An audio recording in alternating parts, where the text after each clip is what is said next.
धन्यवाद गणेश जी। आज हम लोगों का परम सौभाग्य है, ये सुरवीर शोध संस्थान की जो कल्पना देख रहे हैं, ये आदरणीय ठाकुर साहब जैसे लोगों की ही कृपा है। इसकी पृष्ठभूमि ऐसे तैयार हुई, हम लोग काशी में माली जी द्वारा स्थापित गौशाला में कार्य कर रहे थे, तो वो थोड़ा आंदोलन से भी जुड़ी। आंदोलन से जुड़ने के बाद ये ध्यान में आया, केवल गाय का काम करेंगे तो समाज को जो उसका लाभ होना चाहिए वो नहीं हो पाएगा। तो आप जैसे मनुष्यों ने कहा कि आप इसको थोड़ा शोध के साथ जोड़िए और गांव के विकास के साथ जोड़िए। तो इन लोगों की प्रेरणा से ये सुरवीर शोध संस्थान सन 1991 में काशी में स्थापना हुई और इसका कार्य क्षेत्र काशी से लेकर दिल्ली तक बना। सुरवीर शोध संस्थान की गौशाला मिर्जापुर में पहले तो काशी में थी, मालवी जी की गौशाला जिसमें हम कार्यरत थे, फिर मिर्जापुर में हुई, चंदौली में, विनायकपुर गांव में हुई, नौगढ़ के ब्लॉक में। उसके बाद ये लखनऊ में स्थापना हुई, फिर दिल्ली में स्थापना हुई, उसके बाद अभी मथुरा में है। हम लोगों का एक ऐसा विचार है कि हम सब जानते हैं गाय, हम किसान लोग बैठे हैं और गांव में गायों की उपयोगिता के बारे में ज़्यादा बताने की ज़रूरत नहीं है। गाय हमारे अर्थ की धुरी है, लेकिन कुछ ऐसे कारण हुए जिसके कारण ये माने जो गोपालन अभी बहुत लाभकारी नहीं दिखाई दे रहा है। लेकिन इसके बारे में जो ये कठिनाई पैदा हुई, ये हम सब लोग के ध्यान में होगा भी, और किसान संघ ने इस बात को बहुत ठीक से लिया। जब दुनिया में भूमि के उपयोग पर एक सेटलमेंट एक्ट बन रहा था, तो दुनिया ने यह तय किया कि हमारे हर देश में, हर क्षेत्र में 33% वन क्षेत्र हो। इसको लोगों ने बहुत आसानी से स्वीकार कर लिया, ये भारत में भी लागू हो गया। भारत में कुछ अपने मतों से अंतर ऐसा कुछ माना जाने लगा कि हम अपनी परंपरा को छोड़कर भी बहुत आगे बढ़ सकते हैं। फिर यह तय हुआ कि 18% भूमि माने गोवंश और जानवरों के लिए सुरक्षित रखी जाए। लेकिन उस समय अपने समाजवादी माने कम्युनिस्ट विचारधारा के लोगों ने इसका पुरजोर विरोध किया और विरोध करके ये कहा कि अभी आदमी के लिए तो जगह नहीं है, आदमी तो भूखा मर रहा है। ऐसा बहुत सारे तर्क देकर इन लोगों ने उसको 18% को 12% कर दिया। तो 33% वन क्षेत्र और 12% ये गोवंश के लिए सुरक्षित हो, ऐसा एक कानून तो बना। लेकिन हम सब किसान भाई जान रहे हैं और अपने आसपास भी देख रहे हैं, प्रत्यक्ष में ये 4% भी हमारे यहाँ गोचर भूमि या पशुपालन के लिए 4% भी भूमि छोड़ी नहीं गई।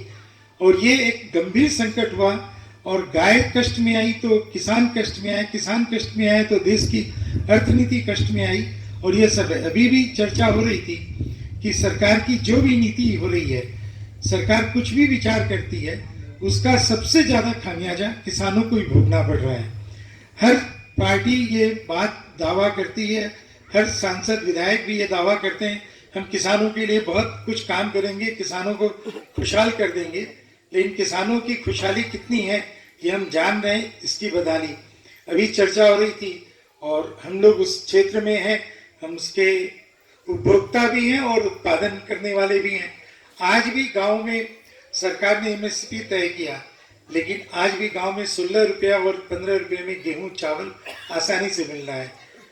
कुछ ऐसी मजबूरी भी है इस क्षेत्र की कि यहाँ पर गेहूं चावल के अलावा कुछ और उगा नहीं सकते हैं। तो किसानों का संगठन होना चाहिए और किसानों की माने के बीच में काम होना चाहिए। इसके लिए ठाकुर साहब ने बहुत ही ज़्यादा इस पर पूरे जीवन भर काम किया। भारतीय किसान संघ हम सब जानते हैं, एक भारतीय किसान यूनियन के नाम से पश्चिम में टिकैत का एक सम्मेलन हुआ, लेकिन उसका काम आंदोलन करना था, एक नकारात्मक रास्ता रोकना और अपनी बात जबरदस्ती मनवाना। लेकिन इसके विपरीत भारतीय किसान संघ ने किसानों का संगठन और किसानों को वैचारिक रूप से, आर्थिक रूप से, सामाजिक रूप से मजबूत बनाने के लिए काम किया। ये दुनिया का संभवतः सबसे बड़ा किसान संघ है जो आज कार्यरत है। और वो भी ठाकुर साहब उसके हमारे नेता रहे, अगुवा रहे, उनके कारण ये काम खड़ा हुआ और आज उनकी ये कर्म भूमि पर जहाँ वो पले बढ़े वहाँ हुआ। कार्यक्रम आपके गांव में करने के पीछे एक उद्देश्य है। ये मिर्जापुर सोनभद्र दुनिया की नज़र में शायद ये एक वनवासी क्षेत्र है जहाँ पिछड़े और भूखे नंगे लोग रहते थे, लेकिन यहाँ पर बहुत सारे सामाजिक कार्यकर्ता निकले। आपको पता होगा पिछले कई दिनों से सुरभि शोध संस्थान ने यह तय किया कि मिर्जापुर सोनभद्र या हमारे इस क्षेत्र में जो भी लोग देश सेवा के लिए, समाज सेवा के लिए अपना जीवन दिए, उनके गांव में हम जाएंगे, उनके परिवारों से मिलेंगे। शायद बहुत सारे लोग यहाँ जानते भी नहीं होंगे कि ठाकुर साहब ने किस तरह से सेवा की, तो इनके बीच में यहाँ के बंधुओं को बताएं ताकि उनके बताए हुए रास्ते पर हम आगे चलकर कुछ और भी लोग तैयार हों जो देश सेवा के लिए अपना जीवन दे। आपने देखा अभी ये बच्चे आए हैं, अब आप लोग की ही कल्पना थी, नहीं तो हम सब लोग, हम तो एक व्यापारी घर से जन्म हमारा जरूर एक माने वनवासी क्षेत्र में हुआ, लेकिन व्यापार करने के समय ये ध्यान भी नहीं आया कि इस तरह से भी काम होना चाहिए। गौशाला के माध्यम से काम किया, फिर गो आधारित समग्र विकास हुआ, फिर इस काम को देश भर में कैसे पहुंचाया जाए, इसकी आवश्यकता वनवासी क्षेत्र में ज़्यादा है। तो एक वनवासी छात्रावास प्रारंभ किया। जैसे आज गोवंश के बीच में काम करते हैं, सुरभि शोध संस्थान के पास 13,000 गोवंश हैं जिनकी वो कर रहा है। और गोवंश को हमने केवल रखा ही नहीं, गोवंश को विकास कैसे किया जाए, ये इस पर हम लोगों ने ज़्यादा काम किया। आज 4 नस्ल की गोवंश हमारे अपनी गौशाला में संरक्षित हो रही है, जिसमें कि 3 नस्ल तो पाकिस्तान की तरफ चली गई, एक लाल सिंधी, साहिवाल और काली साहिवाल, जिसको हम स्थानीय भाषा में अमृतसरी गाय कहते हैं। ये 3 तो पाकिस्तान चली गई, इनको भी संरक्षित गौशाला में किया जा रहा है। और एक अपने इधर उत्तर प्रदेश में प्रयाग से लेकर बलिया तक पाए जाने वाली गंगा तिरी, जो गंगा जी के किनारे रहती है, इन गायों का विकास हम लोगों ने किया।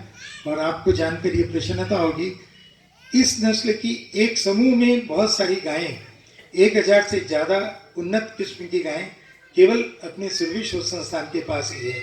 ऐसा पूरे देश में कहीं भी नहीं है। एक कराची लाइन फार्म तो जरूर काशी में है, लेकिन वो भी उपेक्षित पड़ा था। अभी नई सरकार ने इसके ऊपर थोड़ा ध्यान दिया है और इस पर काम आगे हो रहा है। इसी प्रकार ये वनवासी क्षेत्र में 13 प्रदेशों के, पूर्वोत्तर राज्यों के मिजोरम, मेघालय, मणिपुर, आसाम, त्रिपुरा, नागालैंड, अरुणाचल, सिक्किम, उत्तर प्रदेश, बिहार, झारखंड, नेपाल और म्यांमार के छात्रों का एक समूह 650 भैया बहन छात्रावास में रहते हैं। उनको वहाँ से लाना, पढ़ाना, लिखाना, और पढ़ाने लिखाने के पीछे एक दृष्टि है कि ये देश के लिए एक अच्छे नागरिक बने, अच्छे कार्यकर्ता बने।